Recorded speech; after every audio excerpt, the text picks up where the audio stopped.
Good evening. I'd like to call the meeting to order and invite you to stand and join me in the pledge to the flag. I pledge allegiance to the flag of the United States of America and to the republic for which it stands, one nation under God, indivisible, with liberty and justice for all.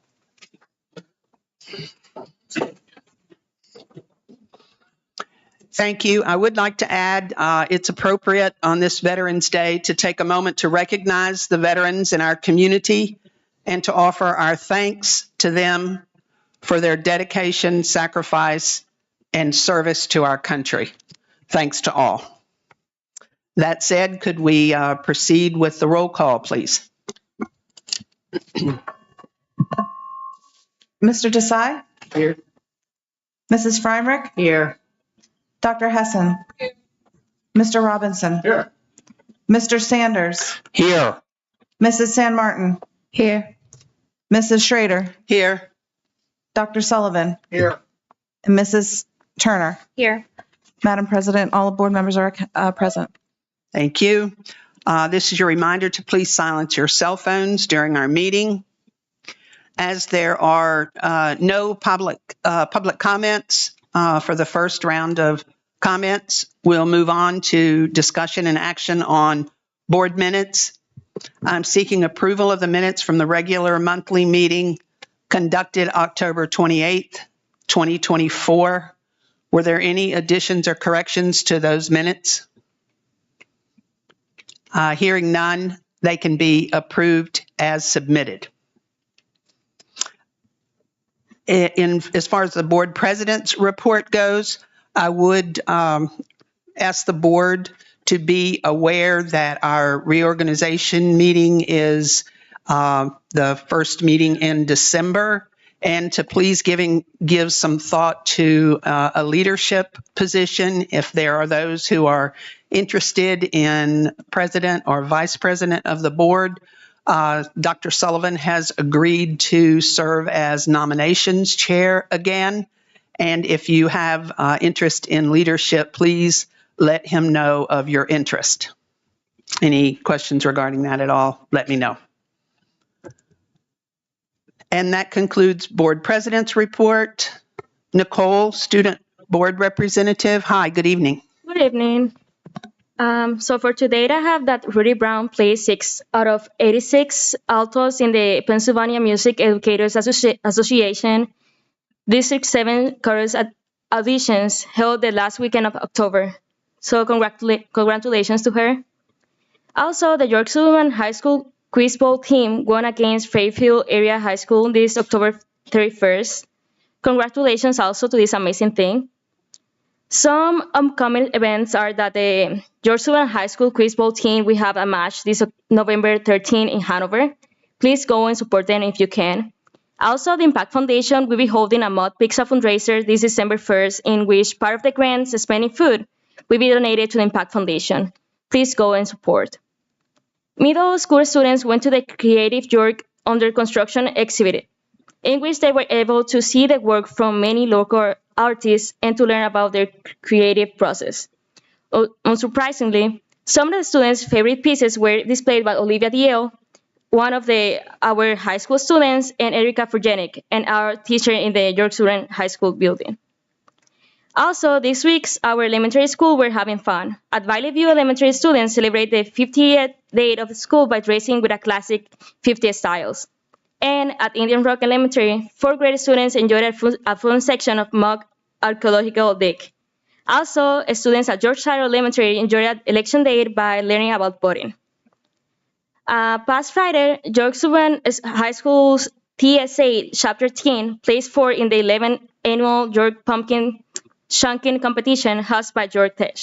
Congratulations to Cameron Finch, Clarence Cashower, Captain Neil Osterich, Marius Schorf, Adam West, Ryan Batchelor, and our TSA advisor Daniel Bebio for their effort. Also, Winter Wonderland event is on the road. This Thursday, November 14, freshmen will enjoy a fun afternoon with the Limpio team. Hot cocoa, popcorn, and sports art games will be some of the many activities that we have. Thanks to all of the Link Crew advisors and leaders for making this possible. Honor Society's induction will be held this Wednesday, October 13 at 6 p.m. in the high school auditorium. New members will be inducted to the National Honor, English National Honor, Math National Honor, Science National Honor, and Thespian Society that day. Congratulations and good luck to all of the inductees and families. Yesterday evening, Mr. Gaeta, an economic teacher at the high school, and the Model United Nations Club placed 511 flags on the front lawn in honor of Veterans Day. The number includes an important 11 to symbolize the end of the First World War hostilities on November 11, 1918, at the 11th hour of the 11th day of the 11th month. The flags were donated by Mr. Gaeta and Model UN students. Then they collect money for donations towards the Wounded Warrior Project, totaling 100. On behalf of the Model UN Nation Club, they want to thank all who served and had served our country. They are grateful for your courage and sacrifice. That's all I have for today, man. Thanks very much. Any questions or comments for Nicole this evening? Thanks for your report. Thank you. Superintendent's report, Dr. Krauser. Thank you, Madam President. I have a set of policies being presented for the second read. They are reflective of some of the small edits from our discussion last month, in particular to the addition of the term vaping under the tobacco and vaping products policy. Other than that, any questions relative to those particular policies? If something comes up during that read, don't hesitate to reach out. Is that the end of your report? Yes, sir. Okay, I have some questions for you, sir. First off, and I do appreciate, Madam President, you brought up Veterans Day at the beginning. You know, as a brother, nephew, grandson, you know, I've got a lot of veterans that are in my family. What I would ask as calendars are developed moving forward is we just had Friday off and today's Veterans Day. It would have been nice to have flipped that, considering that, you know, all state and government offices were off today. Again, not that everybody would celebrate what the intent of the holiday is, but I think being cognizant of that would be helpful moving forward. Secondly, I have a question for you, and I guess my question is, Dr. Krauser, are you still fully supportive of Crabtree Rohrbal as it relates to our project? Sure, I can comment on both questions. The first one relative to your statement. Yep. A little bit about that background. That conversation does come up annually. Whether or not that day in particular, as with any, I'll say, historic event and or recognition in particular, and the quality of that opportunity that could happen inside of a classroom on that day. But your point's valid, and so something we'll take back to the calendar committee. I know in particular last year it was some of the events that we had scheduled today. Some of the Right. buildings did events particular to Veterans Day, but good point. Okay. To the second part of your question, yes, still a high level of confidence in Crabtree Roybal Associates and the work that they've been doing to date. I guess I'm a little taken aback by that. As I reviewed the records of their presentation since August of 2023 till present, here's what I noticed are the trends. We've been repeatedly told that things are moving along. Things are completely as expected. Things are normal. No issues. Well, here's what I've witnessed. The costs of the project have gone from an initial range of 41 to 43 million up to almost 49 million in 10 months. That's a 15 to 20% increase, with only a slight increase in the square footage.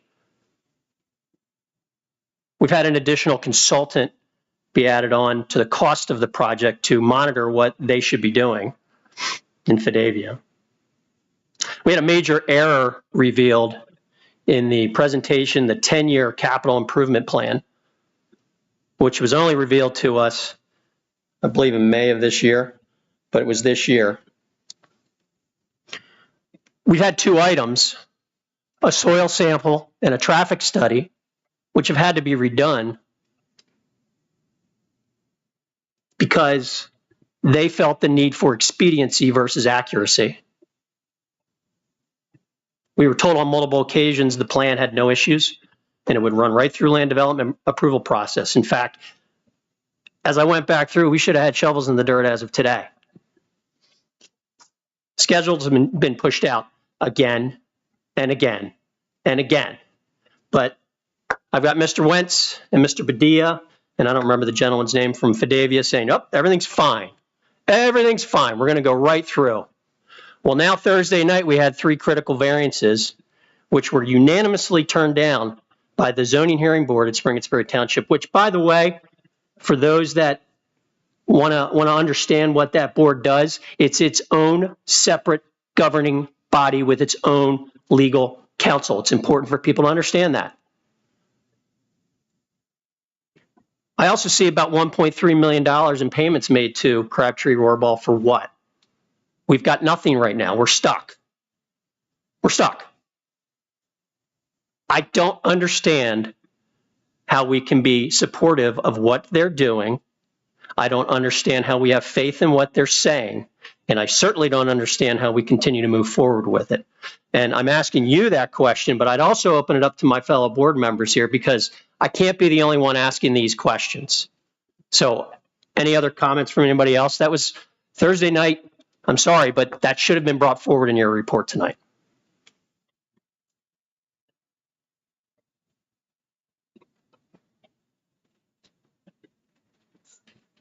Any other members of the team before I respond? So to the question relative to the 3 variances, correct. Our 3 variances, requested variances were denied at the Thursday night variance meeting. We are still awaiting some additional information from the township, whether or not we're on that agenda to determine what happens with the planning meeting. So that was one of the reasons why tonight there's not a thorough update that I can provide relative to the next steps, not knowing where that next step is. And we're still waiting to hear back. At least I'm waiting to hear from a connection point between the township planning commission and our team. Regarding the items that you mentioned, I do believe there's a process involved in that. So to your question about how is the money being utilized, it's certainly involved in that work that's done for the planning and design and development. My understanding and the explanations surrounding the soil development was the first part of that soil development was the first design development plan that laid a foundation for where the original building was going to sit. Based on, and from the explanation provided, based on what the lien was on either side of those variance requests, it was referred to make an adjustment. That's why the second soil request came in. Regarding the traffic study, the first study was done. It was at the request of the township to go out and do another study. So that's why we had a second study done at that point. Relative to the trends, I don't believe the current, when you say a budget swing correction to the, besides a correction to the square footage, The most recent, are you referring to the most recent budget projection or the Act 34 maximum? It's $48.5 million, and it's in the Act 34 booklet, which was presented as a draft last go around, and that was from Fidavia. They used the most conservative estimate. Correct. So that's the number I looked at. Gotcha. And I think during that explanation, they described that outreach of that number to represent the most conservative number in that piece. Okay, but it's going up, correct? As a budget number, Okay. but it's not a bidding number. I understand that, but that's the number that we look at in the draft form. And then when the booklet is ultimately going to be approved to go to advertisement, of which the hearing will be put forth, that's the number that we will be approving to go to bid. Yes, that is the number that will go to bid. Correct. So my other question to you, Dr. Krauser, and I've asked Seth Wentz this, and I asked you this in many, many meetings. Each time he came up with a presentation, he reviewed it with you, correct? Mm-hmm. And I don't know whether Madam President was party to that as well, but regardless, he reviewed it with you. You knew exactly what he was going to say. So how could you sit there and be supportive of what he's saying after I've laid out to you exactly the comments where he said everything's fine, everything's normal? It's not normal to have a unanimous decision on 3 separate variances coming from a zoning hearing board, and to have such a strong position come from the township related to the variances. That's not normal. I don't understand how you can continue to support what they're providing.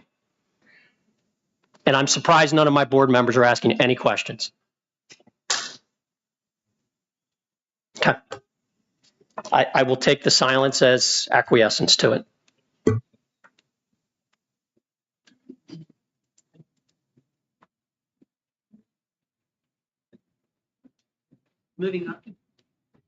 Moving on, could we have the business office report? Mrs. Kindig? Thank you. The following items are being presented for discussion. They will be recommended for approval during the regular meeting scheduled to be November 25th of 2024. The first item is the administration recommends board approval of the student-teacher affiliation agreement with the Pennsylvania State University for 1 year, renewable for up to 5 years at no cost to the district. And this is for our student teachers from Penn State. And the second item is the administration is recommending board approval for the cooperative nurse practicum affiliation agreement with Eastern School of Nursing for the 24-25 school year, again at no cost to the district, and this is for our nursing students. The administration is recommending for board approval the agreement with TransFinder. It's our district transportation software provider in the amount of $13,370 to provide the necessary software, data, and training services needed to migrate to the Route Finder Plus platform. TransFinder is no longer supporting the current platform that we're on, so we have to upgrade. Most of the $13,000 are training and one-time costs. It will be an additional, $1,950 a year on top of the $3,650 that we pay. The fourth item is the administration will be recommending board approval for the renewal of an agreement with Rupert Detective Agency to provide security services for the 24-25 school year at a rate of $27 per hour with a 4-hour minimum, and this is a $2 increase over last year. And finally, the administration recommends board approval of the Schedule A revision with Vector Solutions to add an additional professional development tracking module for the 25 through 2028 school years at an annual cost of $13,312.75. We currently are paying $8,430 a year for that. So it's an additional, I can't read my writing, approximately $4,800 for those additional modules. And that concludes my report. Anything from Mrs. Kindig? I have a question. Sure. For item 3, the agreement with Route Finder, who will be trained? Who will be trained? Mhm. Jen Grove. And then also our transportation company has a license as well that they use, but Jen Grove is our transportation coordinator. Thank you. I had a question about this. Sure. Related to that. If I'm looking at the proposal, it does include TransFinder hosting services by Amazon Cloud Services, and this is probably not a question for you, but maybe, I don't know if Mr. Henry would know, but what kind of PII are we talking about that we're allowing Amazon to host? Like, I don't know what kind of data of ours and our student data is being hosted by Amazon. I will let Vince answer that. Mr. Henry. It's primary directory data because it would be address information is the only thing that's really provided from that. And I mean, while the servers are hosted by AWS, of course, all the data is actually managed and hosted by TransFinder, but we'll be working on some agreements on that as well. So address information, but would they have like student names, things like that, or just the addresses? Well, sure. Yes, sorry. Okay. Names and addresses. Names and addresses. Are classified as directory information. Okay, thank you. Thank you, Mr. Henry. Anything else? I wanted to just clarify the Rupert Detective Agency. Am I right that once our SRO comes on board, we would, this is not in lieu of our SRO. These services from this detective agency would be in addition yet separate from the SRO. That's correct.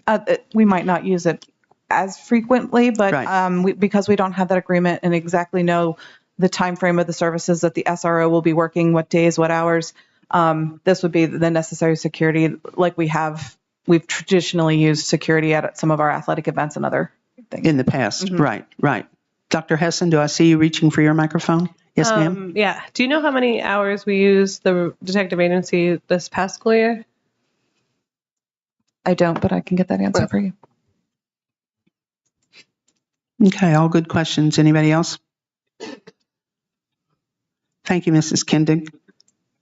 Dr. Sullivan, Academic Standards and Curriculum Committee. Dr. Furman has a report on our professional development curriculum writing activities.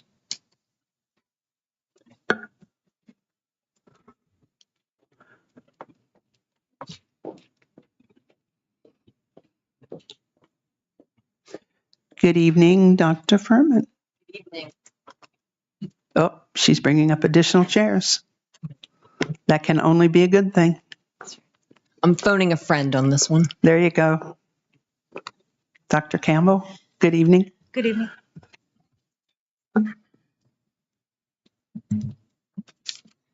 All right, before I dive into the work that we're trying to accomplish with the curriculum part of what we've been doing, I just want to make sure that we, like I always say, vocabulary is important. So I want to build a little background knowledge before I dig into this.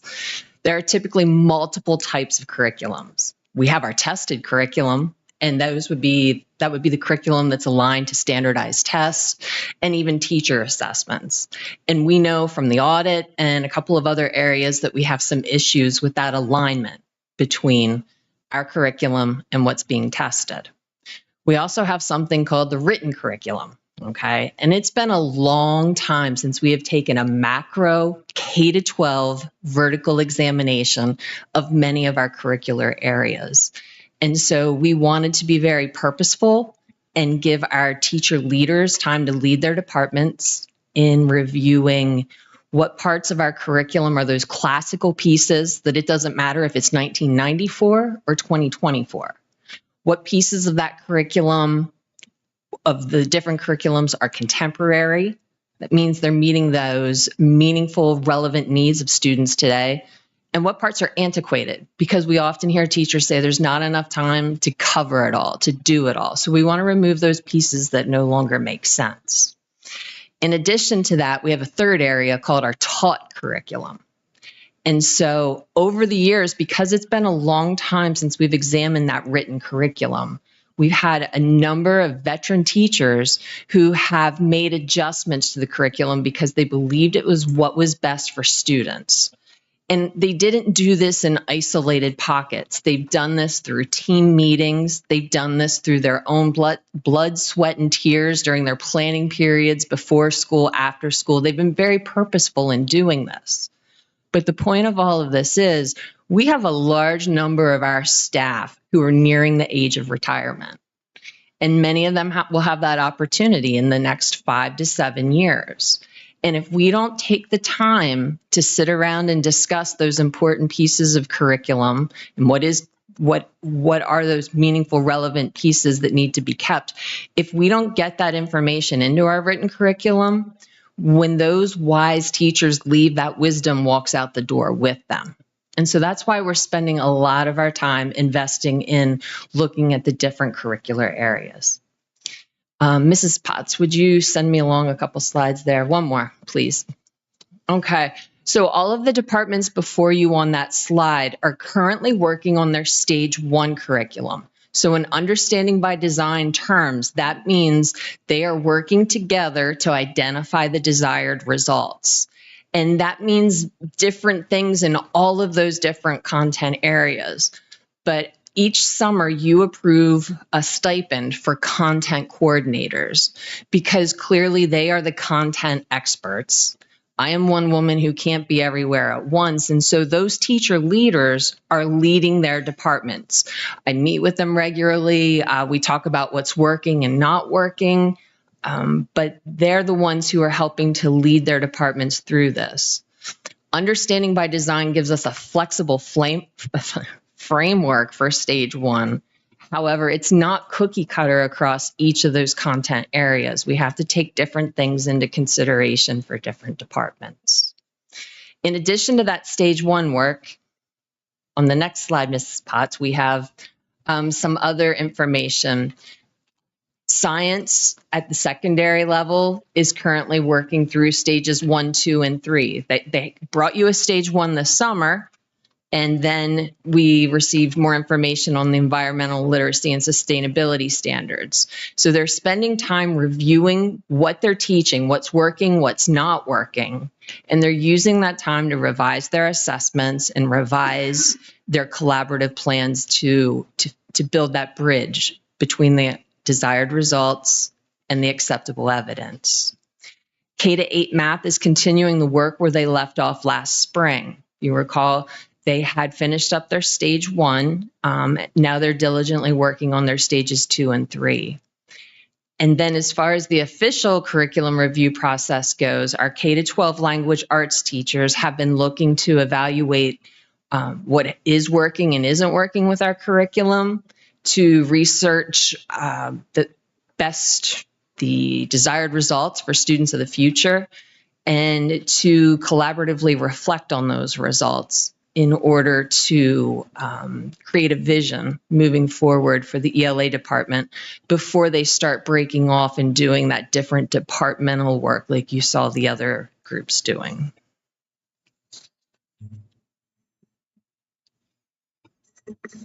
So one thing that we really focus on for the pupil services and those that receive support through pupil services is making sure that when we're doing professional development, it is really related to what they're doing. So oftentimes when you think about professional development, we think about the masses, the general education teachers, but over the course of the past few years, we've really been trying to hone in on what other groups of individuals need as far as professional development to grow them professionally in their craft. So these are just the departments that I oversee as the Director of Pupil Services, all of the special education programs that we have, school counseling, school social work, as well as school psychology, nursing, and then our related service providers.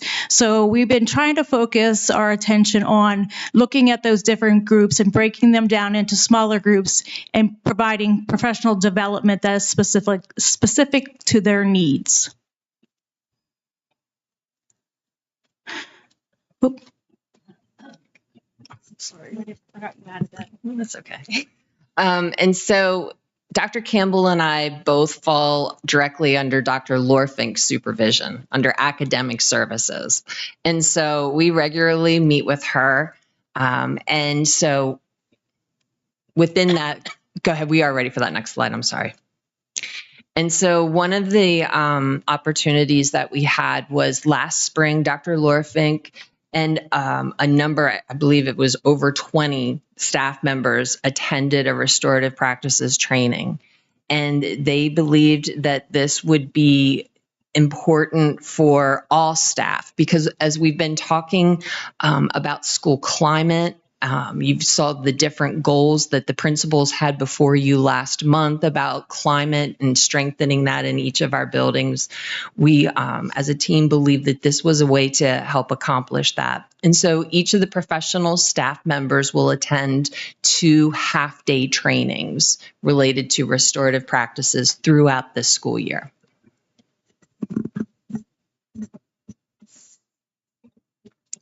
So back to the professional development for staff that's under pupil services.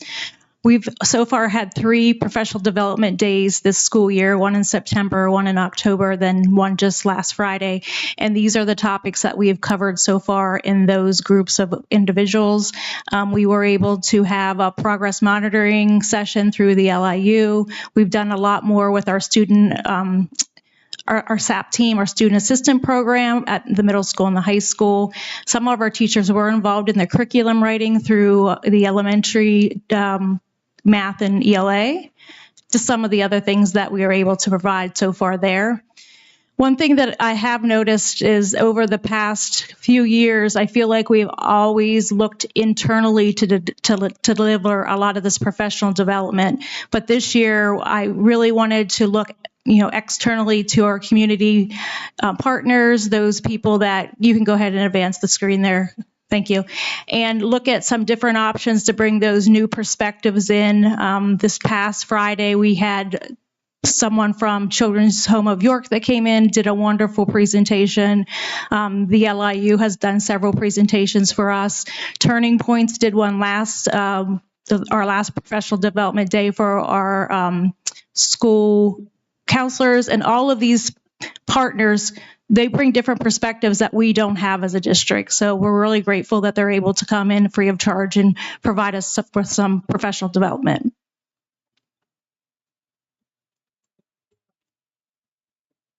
Any questions for either one of us?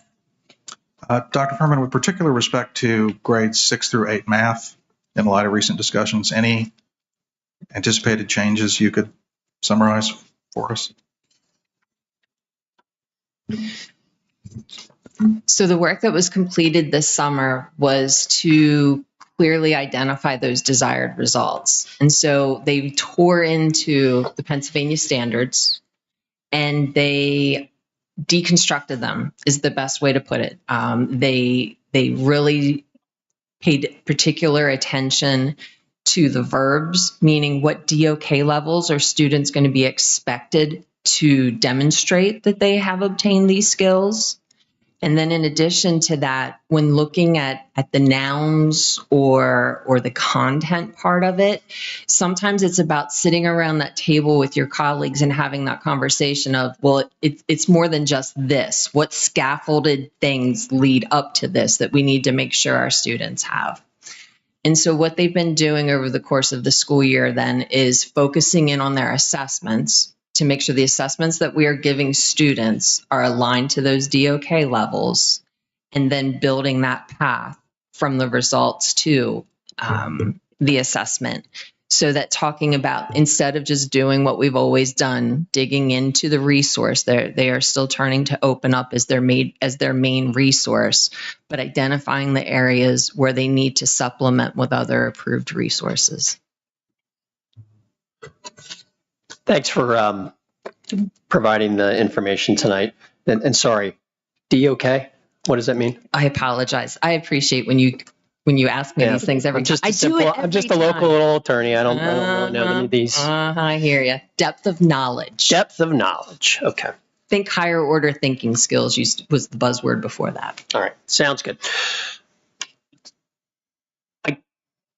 I guess my question, and I appreciate, if I'm hearing you correctly, this is trying to institutionalize some of the knowledge that potentially is retiring and going away. So, and it seems like it's forever ago, but it's not really forever ago when we had our COVID curricula that curriculum that was designed, and we had the pseudo cyber program that was in place.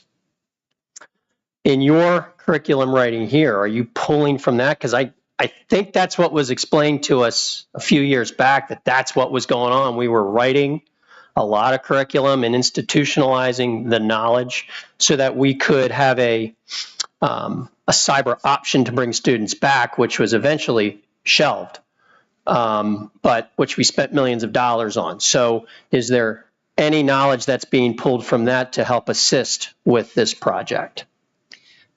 I believe that teachers and teams of teachers are looking at all resources that they have developed and looking at them through the magnifying glass of those deconstructed standards, because just to ensure that they are at the proper level and that they are that they are going to lead us down the path that we need to go.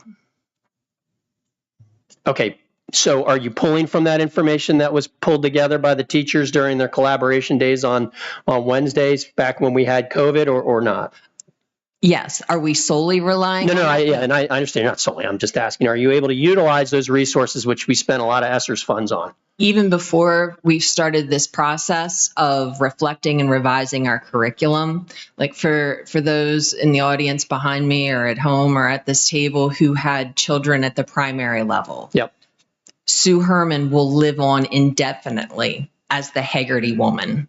Many people heard her in the backgrounds helping to deliver mini lessons to students. Those are still used today before any curriculum revision in teacher stations throughout our district. So our staff has kept those pieces that they thought were good, that they thought were working for their students. We're just looking to codify to make sure that a student in first grade at Yorkshire is getting a similar experience to the student in first grade at Valley View. Yep. And that regardless of who your teacher is in the social studies wing, that you're getting like experiences throughout our district. No, I think it's important because that's part of the, as an alumni and a parent of now three kids going through the district, that's part of the suburban way, or whatever you want to call it, is our ability to adjust and modify and teach to the kids and not necessarily be relying upon standardized formats. So I think it's important, and I applaud you for the work. I'm just hoping that we're, again, as you said, you're utilizing all the resources that we've developed over time. So the teachers get credit for the work. As I said, that the content coordinators and the teacher leaders are leading their teams. They get credit for doing this hard work because it is hard work. Mm-hmm. Thank you. Yes. I have a question. Sure. Can you just refresh our memories about what happens at each stage? Because you have the 3 stages, and I see some seem like they're happening simultaneously. So if you could just refresh our memory about what happens at each stage. Sure. Stage 1 is where teachers really dig into the standards and they make sure that the knowledge and skills that they intend to teach are directly tied back to the levels expected within the standards. So stage 1 is always that identify your desired results. Stage 2 is where you determine that acceptable evidence. What are you going to accept at an assessed level to show, how are you going to know that students got it, that they have learned the material? It's not okay. To ensure that students have learned that material. One of the things that we have put in place for our tested subject areas is that assessment table of specifications. So we are going through and we're literally looking at each verb and skill in stage 1, those desired results, and we're making sure that there are at least one, if not multiple, assessment questions at that level that align to it. That's something that as teachers create it, it'll go to the content coordinator to review, and then some curriculum coaches will be an extra set of eyes on it to try and adjust some of those tested curricular issues that I had talked about. And then that stage 3 is that is what is your learning path. And frankly, that's the meat and potatoes of it. That's where our teachers want to live. They want to be able to gather in a room with people who are teaching the similar content and saying, my students didn't get this. What did you do? How did your students get it? To collaboratively build a pool of resources for that day-to-day down and dirty instruction. That is where our teachers desperately want to spend their time, but I just have to slow their roll a little bit because it doesn't make sense to do that until we have an agreed upon stage one and we know how it's being assessed to build that bridge, as I say. Follow-up question. Are you guys partnering with any other organizations that have specialties in these different areas? We are taking the lessons that we learned last year from working with our math facilitator. It's where I got the assessment table. It is where we learned some valuable lessons on efficient ways to deconstruct those standards and to rebuild assessments, not necessarily from scratch, because there's a lot of good, but to have that keen eye to tear those apart and to look at those different pieces. And so when we had those sessions with the facilitator, I invited multiple specialists as well as curriculum coaches to attend those sessions, because just like with understanding by design, we want our students to make meaning of the content and then transfer and apply it elsewhere. That's what we wanted to do as adults with that curriculum coach. We wanted to make meaning of what she was sharing through that curricular lens for our district, and then apply it to all curricular areas. Taking those lessons, I then met with the content coordinators to see what was the best approach for their departments. Because again, it's not a cookie cutter, everybody does the exact same thing, but the end in mind is similar. And so far, have you seen positive results from all of these collaborations thus far? It depends on the date and the time. I see a lot of positivity. It's taken a while for some of our staff members to build their confidence that they can indeed do this and that they have a lot to offer and to be able to do it. Some different things that came out of it. We started doing some standards work in the middle school library on Friday with the ELA department. And so there were K-2 teachers all over the place with, it looked like arts and crafts gone bad, cutting up standards and taping them to different folders. And when Dr. Jackson and Mrs. Albright walked in, and they were like, oh my goodness, there's such a positive energy in this room. There was nervousness. It wasn't like anybody just, I know exactly, I have all of the answers, but there was a positive energy and excitement. Through the work of our K-12 wellness group, next month we're going to be bringing you a new course to be approved that I didn't necessarily see on our radar, but I'm excited to be able to offer our students. Dr. Paraskevakis sent me a great email summarizing what happened with her team on Friday, and they're very excited about the work that they did to examine the high school curriculum. I'm just kind of replaying some of the emails that I was catching up on over the weekend. Mr. Robinson, did I see you reach for your microphone? Yes, I do, Madam President. Thank you. When we talk about community partners such as Turning Points, True North, and the Children's Home of York making presentations, could you tell us a little bit more about the nature of the presentations or any details you wish to share? Sure. So we had Turning Points come in and speak to our school counselors on working with students and how to approach students with anxiety.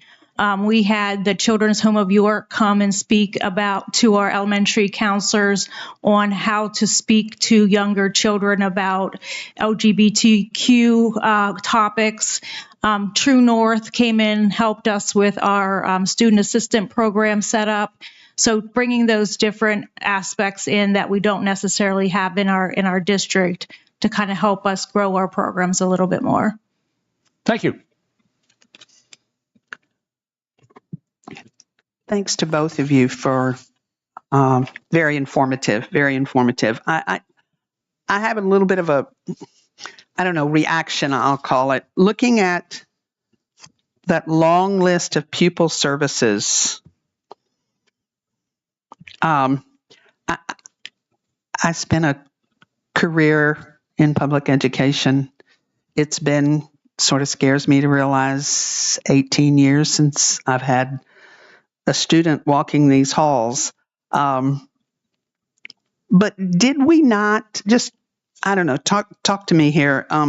Did we not formerly, many of these services were PRN as needed kinds of things? We would go through the IU back in the day for speech and language, OTPT. We would only have a handful of autistic students, and those would also be. Am I just realizing that the need is so much greater now? Fast forwarding to, I think one thing that I noticed when coming into the district is how many of our services were contracted and what kind of services we were getting because they were contracted. So I think bringing some of those positions back, our speech language, our school psychology positions back, our autistic support classrooms are back. We have, intensive learning support now. That brings those kind of services into the district, means we have control over them, where in the past we didn't. We were kind of at the mercy of the LIU of what they sent us. And as a smaller district, what was happening was, I remember when I came into the district, we had 7 different speech language pathologists that were delivering services in our district, because the larger districts were getting them for the huge chunks of time that they needed. And then we were getting the 0.1, 0.2, to make the full position. Right. Now we do have four full-time speech language pathologists. They're all district employees. So we have a lot better control over them of what we're delivering, as well as we're able to provide them a lot of different PD sessions that we wouldn't have in the past. And isn't it also true that in the very recent past, we wouldn't have a need for 4 speech language pathology professionals? We could do with just part-time PRN sort of as needed services. I guess I'm just taken aback. I mean, obviously I know this on some level, but I think it bears discussion that we have this long list of professionals that are employed by the district that is sort of new for our community, and a lot of it is need. I mean, is that a fair statement? I would say, as well as the speech language pathologists, when I came into the district, we did have 3 full-time positions. They were just piecemealed together by different therapists. So that hasn't grown that much, but I do see, when I came in the district, we had 1 school psychologist that was contracted. Now we have 3. And that has helped us so much doing our MTSS processes, getting those people that we can pick who we want. We can pick what they're doing. We can really work with them. And now we have 3 fantastic school psychologists that lead teams of, teachers, as far as MTSS, they, student needs team meetings, student assistant programs, those things that we didn't have in the past because we didn't have the support to do that. Obviously, the school social worker. When I started, we had 1. Now we have 3. So we're able to provide a lot more mental health services that way. So I think that the need was there. I think it was just getting those people on board that really could make a difference in those positions. Right. And autistic support, again, we had a very small number, and that has increased. Our autistic support programs up until 2018 were actually through the LIU, and we brought those programs back. Now we have 2 K2 classrooms, 2 3-5 classrooms, and 1 middle school classroom. And then our autistic support classroom here at the high school is still run by the LIU. So that's 6. Yeah. I don't want to belabor the point, but I'm just taken aback to see them all listed here and realizing, sort of from whence we've come kind of thing. Thank you very much. Anything else for these ladies? Thanks very much. And nothing further from the committee.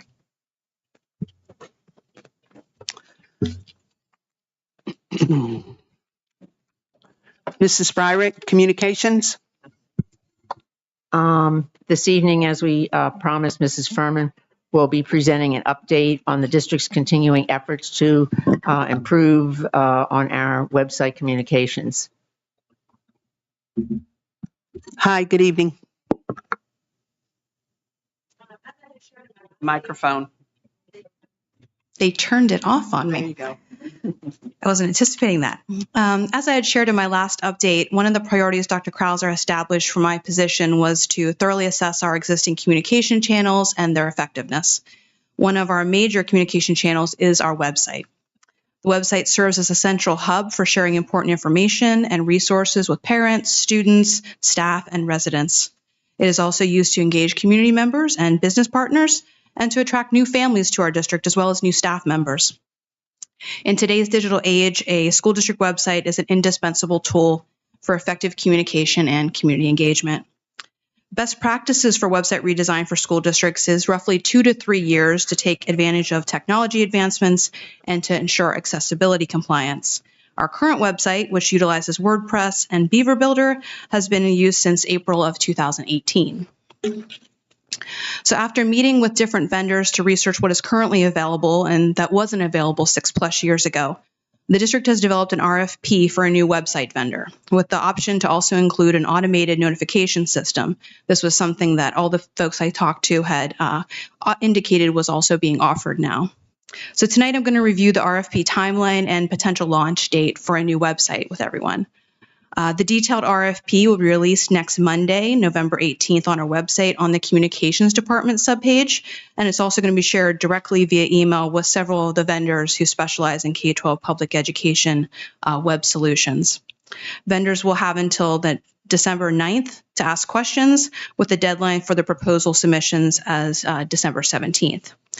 Myself and a team of other staff members will review the proposals, and by January 17th, finalists will be selected to provide a demonstration of their products and the services that they have available. Those demonstrations will be made to staff members who manage the backside of the website.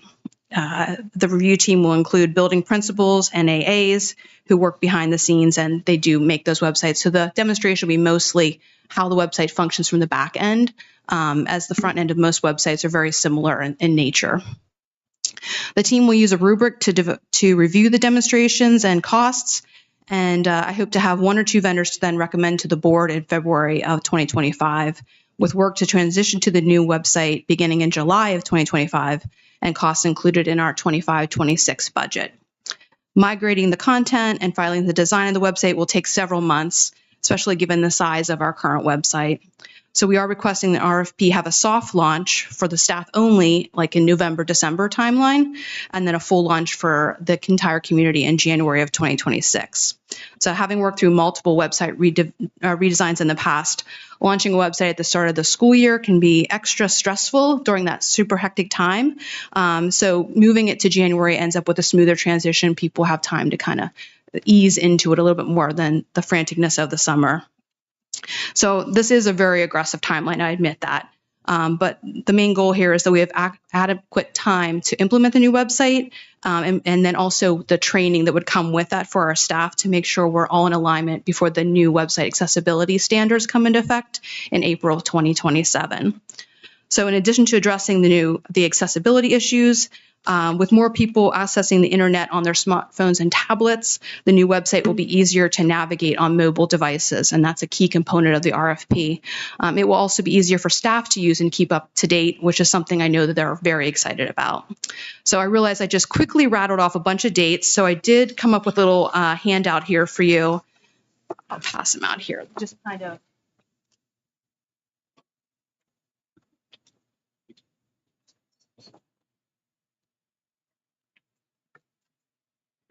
And I strategically gave that to you afterwards so that you wouldn't read ahead on me, but just kind of gives you an overview of the timeline, some of the key dates that we have in mind, and then the overall goals for the project and some key things that we'll be looking at in terms of what we're seeking for a new website vendor.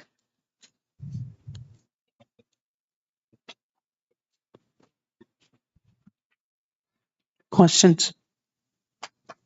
I was going to ask if anybody had any questions. I do. Yeah, happy to answer any. I just want to be clear, when we're talking vendor, we're talking about the design of the website and or the hosting. It would be, I think I'll work with Mr. Henry there to see how it would actually be hosted. It most likely would not be hosted by the district any longer. Currently, WordPress is hosted by us, but this would be a provider that would help with the design, the content management system, all that make sure we're compliant with all the security features that are needed in terms of safeguarding student data, all those things. So I know some districts do employ someone who does this for them year round. So when we're talking about the cost of this, can we at some point, when we're starting to talk about what this is going to cost and getting quotes and RFPs and all that, I just want that to be a piece so that we have that perspective of what that would cost if we were doing this in-house with someone who does this for a living versus what it costs doing it this way. And then I guess my last question is, are we thinking this will be a vendor who we will have to continue paying on an annual basis? So typically the way website vendors do, you pay like a startup cost sometimes. A lot of times they'll waive that for a district of our size because we are, relatively speaking, a smaller district. And then you do pay like a monthly or an annual rather fee for them to continue to host and then management. With that comes training. And also the ability to like have a safeguard if the website would go down. And they do make sure that you keep up with the latest standards, which right now we're not necessarily there. I will say like within a couple days of me taking on the position, it must have sent out like a Google alert because I got noticed by all these different website vendors anxious to work with us, noticing the current process we were using for our website and realizing that there was an opportunity here for some improvements. So I have quite the list that I'll be sending this to. So I'm hoping that that also will give us a competitive edge. And that's one reason why we went with the RFP process as opposed to me just continuing to interview vendors and see what's out there. I wanted to make sure that we were getting the best price. And sometimes people sharpen their pencils a little bit more when they know it's an RFP. So thanks for the overview. What are we currently spending on hosting and web design work? Do you have an idea of that number? I'm not sure if Mr. Henry, correct me if I'm wrong. I don't think we pay anything currently. We have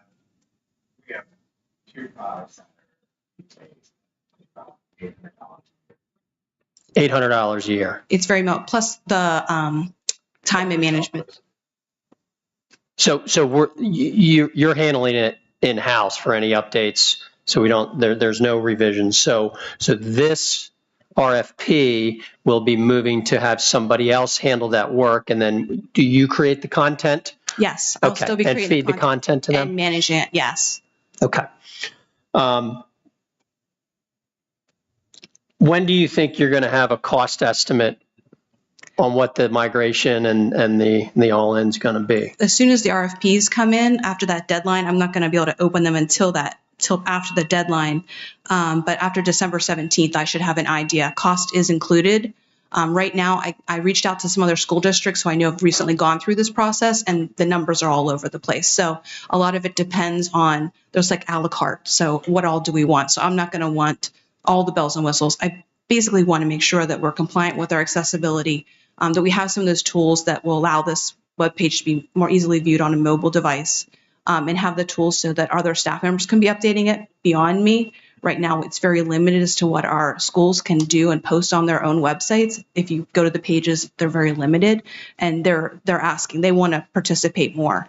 But WordPress and Beaver Builder is not very intuitive or user-friendly. It took me quite a bit of time to kind of figure my own way around it, and I have a background where I used to write HTML in a text editor. So I'm looking for something more user-friendly. So yeah, that will come with a cost, and hopefully I'll be able to bring that forward after the December 17th deadline. Okay. And this is just, we're investigating now. So if it comes in that the numbers are way off and we can't afford to do it, then we got to look at what other options are. But I do have some real concerns about whether our current website will be able to meet the new standards that are coming down the road. And new standards being like ADA compliance. Yes. And, yeah. Right. Yeah, feel free. Use a microphone, please. Come on, Vince. I mean, somebody like me should know that, I suppose. Right now, we do have an issue with because of how our content's been migrated, Yeah. we are about 2 releases behind, full releases behind on WordPress, and migrating to the new version essentially just kills everything. So at this point, continuing forward with our current setup is going to take a ton of development time to actually bring everything up to where we need, again, for security reasons and those purposes as well, because we have some issues we're getting flagged on as we, look from a security side, aside from the like ADA compliance side and things like that. And instead of investing, thousands of hours in doing that, we're looking to migrate to a new solution. Yeah, no, I completely agree with it. As I've been through it with my business recently to bring it up to standard, and I know what the significant cost investment was for us, and we're just a little regional law firm. On top of that, I know what the cost to resurface for a lot of my clients has been, and it's not a cheap endeavor. And the web hosting and website development companies know that, especially if you're coming from a hosted on your own server type of situation to a cloud-based situation. I really hope that the costs come back and we get a chance to really review it, because I think it's not going to be $800. No, it won't be $800. Not even close. It is. We are at an advantage is that there's multiple school districts across the country, and these companies, they have developed a system that they can replicate with other school districts that is a little more cost efficient than maybe coming up with a website design from scratch. I am looking at utilizing some templates that they would have available that does reduce the cost and also still allows me some creativity, and as well as the school staff. So, but yeah, cost will be something definitely on our radar. Mrs. San Martin. Oh, I'm sorry. Mr. Sanders, did you have more? Thank you. Oh, Mrs. San Martin.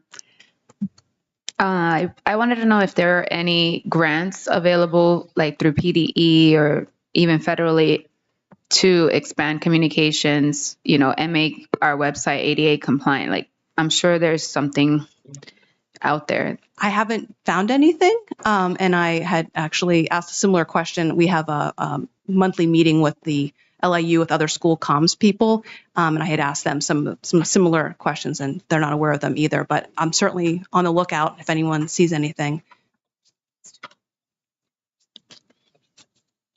One question I had: were we microphone 2 major versions behind, or microphone? Major versions behind or minor? Oh, all right. 2 major. So what's the answer? Major, minor? Major. Plugins are dying every day. I can no longer access the analytics to the website anymore. The plugin no longer works. So that's a problem for me. 2 questions, one major, one minor. So in your review of communications channels and their effectiveness, and I appreciate the report out on the cutting edge stuff, in as much as a website is cutting edge. I'm an old dog. Does that process include looking at anything that is in our inventory of communications channels that involves putting mail in the mailboxes of every taxpayer in York Suburban? And please, you don't have to tell me what the answer is now, but I, just as one board member, would appreciate a report at some future committee meeting about what's being done for those folks who don't have smartphones, don't get on the internet, all of that sort of stuff, so that we're reaching everybody in that way. I'll just briefly comment on that, in that I wish there was some way to know, like, how many, like, it's really easy for me to have a Facebook post and know right away how many people engage with it. Mail is a different beast. We did include in the last district newsletter 2 QR codes for people, so I could kind of see how many people actually took advantage of the QR code to visit the website to get the translation or to sign up for a newsletter. And I was disappointed to see I think we had 5 people who scanned a QR code. So I'm hoping that's not necessarily a reflection on how many people actually looked at the newsletter. But that was the only analytics I could draw from it with what I had. Other than getting people commenting that they received it I'd gotten some emails and comments, people appreciated it or asked if I had helped with it. So other than that word of mouth, it's very hard to assess a printed publication, what kind of engagement it's Right. getting. Well, I mean, there's been a salient and repeated observation that I think is a correct observation in public comment over the better part of the last year, that we have responsibilities to ensure coverage of messaging to everybody in the district within the geographic ambit of the district. Whether there's any interactivity to that or trackability or anything of that nature or not. And I know that those methods are expensive and there are trade-offs. Yeah. I just want to make sure that when you're doing your full communications audit, inventory, whatever the other steps that you're going through, that we're not just looking at the shiny and the new, and we're looking at good feedback. the old ways of doing things as well. Okay, so now the minor question. You mentioned the costs being all over the place for the web development, which, and I suppose I should know the answer to this question, but it may be a function of how much money is at issue. Are we limited to some sort of lowest price technical acceptable approach to making the award decision on the bids, or is it best value, or? Because it's a service, it's going to be best value. So that's what the purpose of the rubric is. There are some pieces, the rubric cost has to be the largest percentage of the rubric decision matrix, but we don't necessarily have to go with the lowest cost. It's best value in those decision matrix and how it plays out that way. Thank you very much. Appreciate it. And I should have mentioned thank you to Mrs. Kendig for her help with the RFP, making sure that I had all my T's crossed and I's dotted and all the steps followed. She was very helpful. I don't know if I'm the only one, but it's surprising to me that we're looking at more than a year from RFP to up and running. Am I seeing that correctly? And can you comment on that? I could do it much quicker, but I was trying to be mindful of hitting some certain deadlines. I don't want to be rolling out a new website around the holidays. Being mindful that it's not going to be just me migrating the content. I'm going to also have to rely on other people to help with that process because our website hasn't been changed over. It's kind of like when you change houses, you kind of downsize and get rid of some things.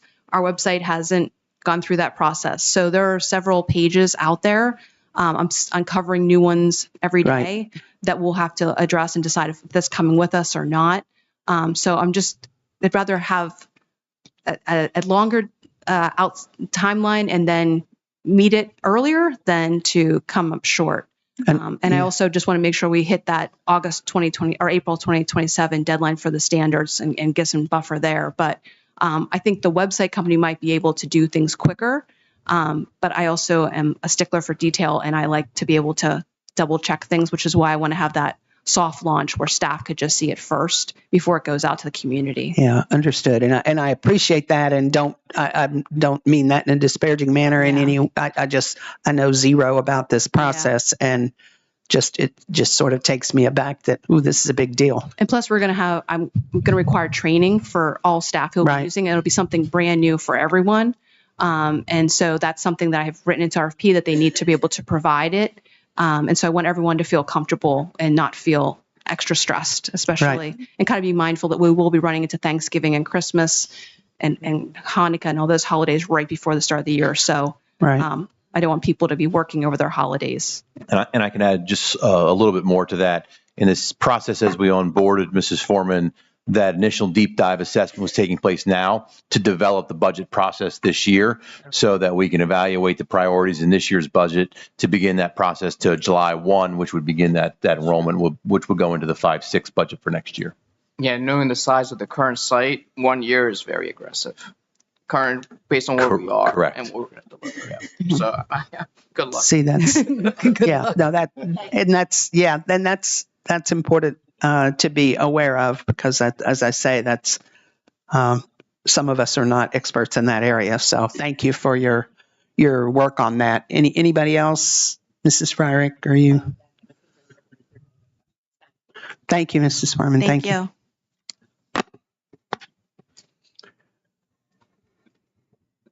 Personnel Committee report, Mr. Robinson. Thank you, Madam President. You have before you the personnel report. Would any board member like any of these items considered separately, or are there any questions on any of these items? If not, the chair moves approval of the below mentioned items. Is there a second, please? Second. We have a motion and a second. Is there discussion? I did have a question. Sure. And please correct me if I'm wrong, but didn't we agree and approve to remove third-party hires from the agenda? I can speak to that. So yes, we did. However, transportation is actually in school code that we need to approve that. Okay. And I, in a previous life, did the same thing and removed it. And then in an audit was told I needed to put them back on. So, well, thank you for catching. Sure. So this did involve a tremendous amount of discussion. It is ambiguously written in school code and has been valued by two different auditors in two different ways. It says you have to include the transportation individuals, but that could be, as Mrs. Kendig mentioned, one auditor that's fine. You mentioned it once a year. Another auditor. So what we're doing is we're ensuring it's now. We're going through the audit process. In the future, we'll determine whether or not we'll stick with it. This is a safety clause to ensure that there's no hookups. and it's our state auditor. So the next time we're audited by the state, if they choose transportation, that's a question we can ask. What is their model? Yeah. I've been told, yes, by two different sides. One, all of them, and other, just do it in August. So to be on the safe side, we're going to do it all. Yeah. We played on Yeah. the safe side. Sounds good. Covering all our bases. Exactly what I would have said, Mrs. Turner. Any other discussion? Okay, we have a motion and a second. Are there any votes to the contrary? Hearing none, this can stand as a unanimous vote. That concludes my report. Okay. Property and Finance, Mr. Desai. No report for this evening. We have a next meeting November 18th, next Monday at 5 p.m. here. 11/18, 5 p.m. in this room. Thank you. LIU, Mrs. Fryrick. Yes, you have before you the highlights from the LIU board meeting of November 5th. It's in red highlights, so you can click on that if you want to see in more detail what is happening out at the LIU. And there is no report from the Joint Operating Authority. That concludes that report. And the YAA? Yeah, York Adams Academy. Dr. Sullivan, you had asked about how long it takes for a child or student to get. Use your mic, please. Sorry, it's on. I know. Okay. It depends, one, on the school district and how much attention who's ever the liaison with YAA is on the ball. They are immediately notified by YAA if there is an opening, one of their seats is available. Here at York Suburban, it's usually a couple of days to the longest a week, because we are constantly having people tested on the Wednesday every week test. And once they have passed that test, the school is notified. And when the next seat is available, the next person on the list is asked to come and be oriented and begin attending York Adams Academy. They must understand if there's a wait period, they must continue to go to school in their home district, because you must be a student in your home district in order to be eligible to come to YAA. So I hope that answers your question. Yes, ma'am. Thank you very much. Okay. And just to let you know that we have some 18 or so people from York Suburban, I think, who are ready for graduation already in January. We're up over 50 or 60 graduates. We're going to have a huge graduation in May, which is very, very exciting. So we are making full use of many of our seats on a continuing basis. And that concludes my report, unless there's any questions. Thank you. Thank you. Legislative report or update, Mr. Robinson. Thank you, Madam President. I'm sure all of you will be thrilled to know these issues will constitute the legislative platform of PSBA for 2025. First, the state must continue to provide investment in education using a fair and equitable formula. Second, legislate meaningful charter reform. Third, invest in improvements for mental health. Fourth, invest in improvements for school safety. The House and Senate are currently not in session, but will be coming back into session this week. In the meantime, these bills have been signed into law by the governor. Act 117, Diabetes Education and Information for Parents on the Warning Signs of Type 1 Diabetes. Act 120, on the process of tick removal and evaluation in a school setting. Act 135 requires the Department of Education to maintain lists of approved evidence-based reading instruction programs. And finally, it warms my heart when members of the public demonstrate that they actually listen to the legislative report. But it saddens me when sometimes they also indicate that I have not articulated this report properly. I blame myself. So let me paraphrase Mr. Larry Feinberg of the Keystone Center for Charter Change in saying, this year, the tentative reforms on charter funding are the first real changes in Pennsylvania's charter school laws in over 20 years. This is the result of advocates from a multitude of school districts, making the issue of charter reform harder and harder to ignore. This district has been a participant in the process and will continue to do so. This is a statement of fact, not a complaint. If there are no further questions, that concludes my report. Thank you.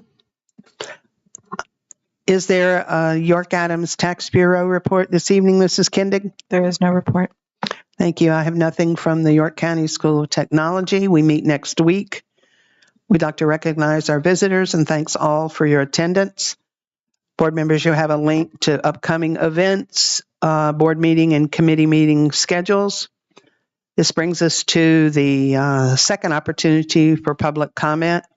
This public comment period is an opportunity to be heard by the board on agenda items or other items which may reasonably come before the board. Comments are to be directed to the entire board, not one individual board member, administrator, staff member, or the audience. Comments will be timed and limited to 3 minutes or less. Please note, board and staff members will not normally respond to comments or questions during our meeting. When you hear your name called, please come forward. You do not need to state your name or address before sharing your remarks.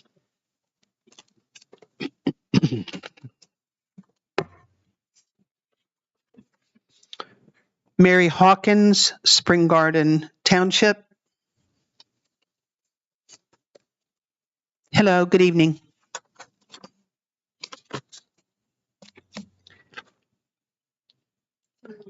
You may need to turn your microphone on. I'm so sorry. There you go. Thank you. To again respond to superintendent and board member statements that community members are spreading misinformation. What is the specific misinformation you claim is being spread? As I pointed out at the regular board meeting, October 28th, we community members opposed to projects as planned obtain cost information from your website and from board finance meetings and reported by your own financial advisors. To reiterate, the projects are estimated to be $254 million to finance through loans and bonds. Also on your website, I quote, "It is important to note that for 2025 and 2026 and later, the estimated increases shown on the calculator are based only on the cost of district projects. Additional funding for operational costs is still to be determined." So again, what specifically is the alleged misinformation to which you refer? Page 8 in your recently published newsletter stated that the 2024 tax calculator reflects lower projected millage rates for the next 3 years. What will be the effect on millage rates if the projects go forward? Because someone has to pay the $254 million cost. So tell us, where will the money come from? Not one word has been put out to clarify how the projects will be paid for. If community members are spreading misinformation, then please tell us how the district will pay for these projects, if not through property taxes. As we are informed at least twice during the board meeting, the board does not answer direct questions posed by community members' 3-minute allotment. So what is the protocol or structure by which we may obtain answers from the board and district to our questions? Finally, to repeat what I said previously, we are not against you. We're against the cost of the projects as proposed. We want to support your efforts to assure best affordable education. We all have to live within a budget, personally, in business and in agencies, and so does our school district. There are only 8,198 taxable households in this smallest school district in York County. We firmly believe that less costly solutions can be found and implemented that will still fulfill your educational goals. Your own vision statement includes verbiage, engages in collaborative community. So collaborate with us in the community, starting with effective communication that reaches the majority of district taxpayers. Thank you. Thank you. Kathy Schaefer, Spring Garden Township.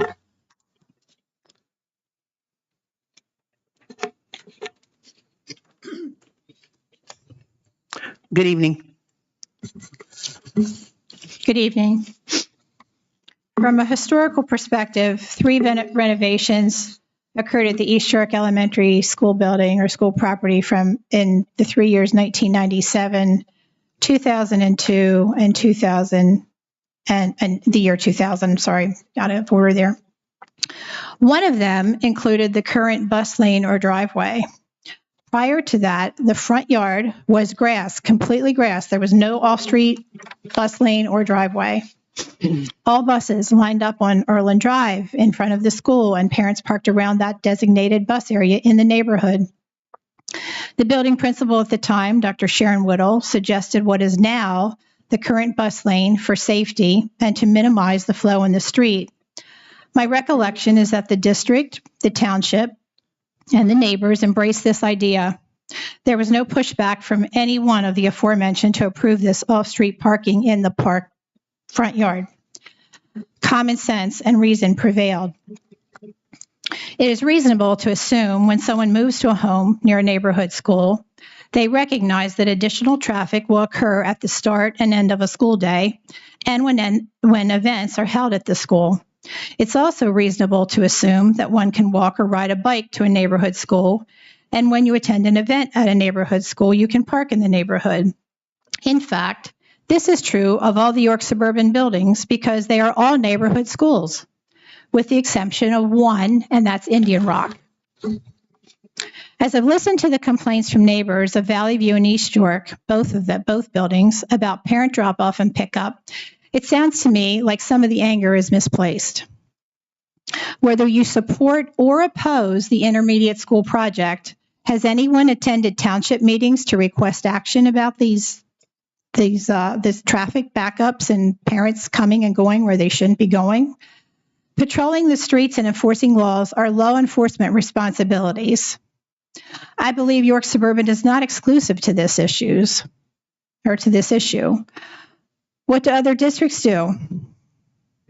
Might this be something that everyone can agree to act upon or craft a plan together to address with the townships? Unlike some of the imposters who like the slogan so much they stole it to use in a disingenuous fashion, I truly do support building a better future for York Suburban. Thank you. Thank you.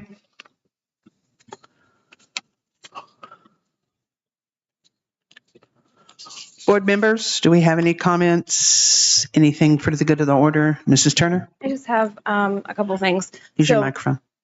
Can you hear me? I'll bring it closer.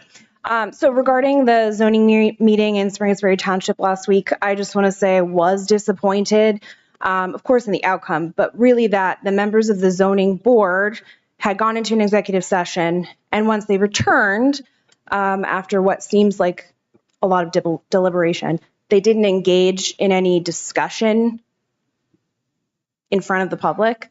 So I'm not going to be quick to judge. Crabtree Warball or K&W, because I wonder, specific to zoning, K&W was there to testify as well. So I'm not going to be quick to judge either until we have follow-up documentation on why the variances were denied. Furthermore, I was shocked that an attorney that was there representing community members seemed to have information about alternative plans that us as a board don't even have a clue about. I'm not surprised alternative plans exist. Of course, there needs to be backup plans, but I am surprised and I'm wondering how and why any of those alternative specifics got into the hands of outside counsel, because it does concern me. And that's all I have. Thank you. Anything else for the good of the order? Dr. Sullivan? To Mr. Sanders' questions earlier, I'm not going to nitpick individual bullet points. Let me just say that I'm in general agreement with his observation about the status of things right now. And I would say that what CRA does next is very, very important. And I've communicated to Mr. Wentz. I know I've communicated to Dr. Krauser. We need for some time now to have been in a zero defects posture. And having all three variances go down by unanimous vote with the township is not what we're paying for. So, thank you. Thank you. Anybody else? Yeah, I just Mr. Sanders. Thank you, Madam President. I want to follow up. We have a draft version of this document, and I have some questions related to this. Now, I believe you have to provide full-time equivalents, FTEs, as part of coming up with your numbers here. Is that the case? What document are you talking about? Yeah. The Act 34 draft. I wasn't sure when the appropriate time was to ask the questions about it, whether it's property and finance now, and we're ultimately going to be acting on this. But I do have some questions related to what information has only been provided thus far. So, for example, how many students or how many full-time equivalents with staff and such are used to generate the numbers here? I'd like to know that information, if possible, please. And then the other item, and Ms. Kendig, maybe you can help me with this. So I've been asking for quite some time about cost savings related to the buildings. And I see you actually have some tangible numbers on here, indirect costs on page 21. I'd love to know where those numbers came from, because I've been asking about them for probably the better part of coming up on a year now as to what those numbers are, whether it's labor cost or such. So any type of background to be provided would be helpful. And then of course, I can send other comments. I have a number of other items in here. I'll send that via email to you, Dr. Krauser, and you, Ms. Kendig, related to this document. So thank you. But those were the two biggies that I caught. Thank you. Yep, thank you. Mrs. San Martin? I just wanted to share that I was very disappointed at the zoning meeting on Thursday with the results, of course, and that I share the concerns of Director Turner, Director Sullivan, and Director Sanders. Thank you. Going once, going twice. Okay, hearing none, we can stand adjourned. Thanks, everybody.